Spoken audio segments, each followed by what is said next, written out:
Hi, this is Stu at beautiful Purple Valley, and of course we're here for Asana School with Mark Robberds and Carolina, and today we're going to look at Mayurasana, which is an arm balance posture, and again presents quite a few challenges. So perhaps we can have a look at it first, and Mark's going to talk us through, and then we'll see what else we can discover. So I have to mention that I'm really working on this one. Ah yes, Carolina wants to be given a get out of jail free card because she's still working on this posture. So you may see some improvisation. Let's probably do it from the Vinyasa, yeah. Yes, so it should be really nice to talk about the full Vinyasa into it, yeah. So you step your feet hip width apart and bend forward, inhale and lift your head up, and then exhale, take your head between your arms, and then inhale, head up, and then exhale and jump back. So, what's that? This is where the improvisation starts. Okay. And normally also you should have your hands together, but she's working her way up to that, so she's got her hands a little apart. She's also got her elbows a little apart. And her nose on the floor by the looks of it. Yeah. So it's all about shifting the center of balance forward. So that's, she's just leaning as far forward as she can till the feet come up. So then we inhale, then exhale, head goes back. Inhale, jump forward, head up, and then exhale, bend forward. Inhale, come to standing, and exhale, jump the feet together. Cool. So there was a few things there. So if she was doing it, so the reasons Carolina is working with her hands apart more is... Just gives a bit more wider base. Right, for the balance, sideways balance. Yeah. Okay. For all balance. You find also forward, backwards balance, that's helping you also, for you, So, wider base. The stages that you mentioned there about trying to find, because that is then your fulcrum, isn't it? Your elbows are your fulcrum in your body. Yeah. So some people find that they, either their feet go way too high and their head dips down, or the feet won't come off the floor. Yeah. So how are we changing the fulcrum to allow that to happen, or what are we thinking about doing? Okay, well, you want to come into just from there, Carolina? Yeah. So what you're really looking for is to try and get the elbows into this lower part of the belly here, just above the hip bones. Hip bones or pubic bone? Well, it'll be to the side of the a little bit more to the sides? Yeah, so you've got the hip bone here, so it just kind of... On the inside of them? Yeah. Hopefully you're not ticklish. Cool. Yeah. No, I'm fine. And because the center of gravity in the body is, like you could say, in front of the sacrum, somewhere in there, right? So you're trying to get your fulcrum as close to that center point as possible. The further you go back, the more it tends to round the upper back. Upper back, yeah. Is that an issue? Not really. I mean, it is. The back will naturally... it's going to be rounded. Yeah, it's going to be rounded, yeah. Okay. To get a nice straight Mayurasana, then you have to counter that by really lifting the chest up strongly and using your spinal erectors to try and get that. To counteract that rounding. So can we see Carolina with the possibilities of going too high and not getting off, and how we would correct that? Okay, yeah.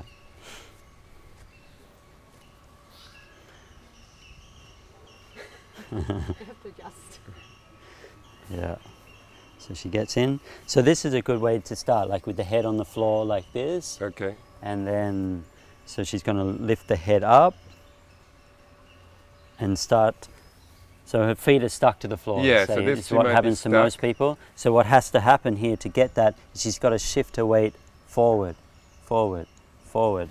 Yeah, you can see how much she's almost straightening her arms. Yeah, and so she's opening at the elbow. Yeah, she's opening. That angle is Yeah. opening, so she can come forward. Yeah. Yeah.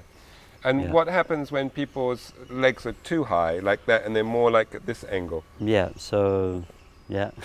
What's happening is that relying on the glutes too much Okay. to lift the leg, Yeah. and that's that's creating this seesaw effect. Yeah. And have So they kept the same? Sometimes it looks like they've kept the same angle at the elbow. Okay, yeah, there's not enough extension. There's not extension. Yeah. They pivot Yeah. and they've gone up and down. Okay, yeah, that makes sense. Yeah. And then also not enough of activating. Opening of the chest. Yeah, lifting the head up.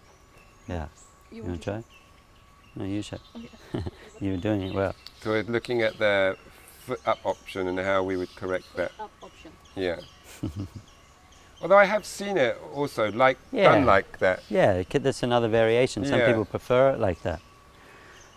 In Mysore, Sharat always says straight. Yeah, You I like it straight. There's more Yeah. work in straight. Yeah.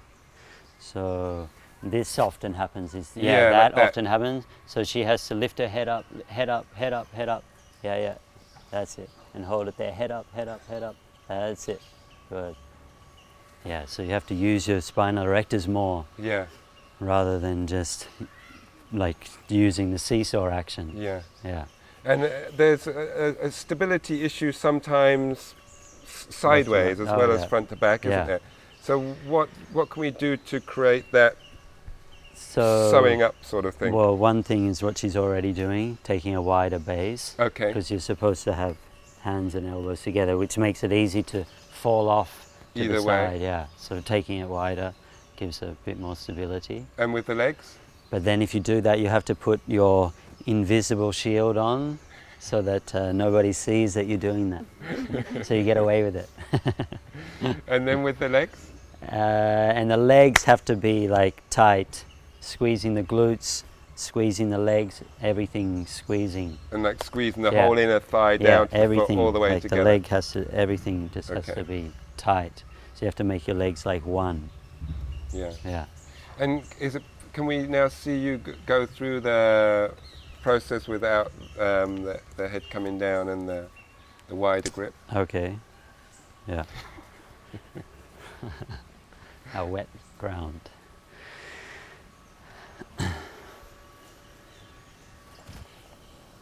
So here the heels of the hands are together. Yeah. Yeah. Or the inside of the edges of the hands are together. I should have But tied, when you took your I head- should have tied my hair up. Hold on. Yeah. When you took your head through, Yeah. you had to lift your hands to make space Yeah, in order because to get through there. it's like it requires a lot of wrist flexibility Yeah. to do that. So yeah, so with the feet, hands together, inhale, head up, and then I lift the hands so that to try and bend the elbows here requires a lot of wrist flexibility. Yeah. So I just lifted up and took my elbows out, head through, and then straighten. Okay.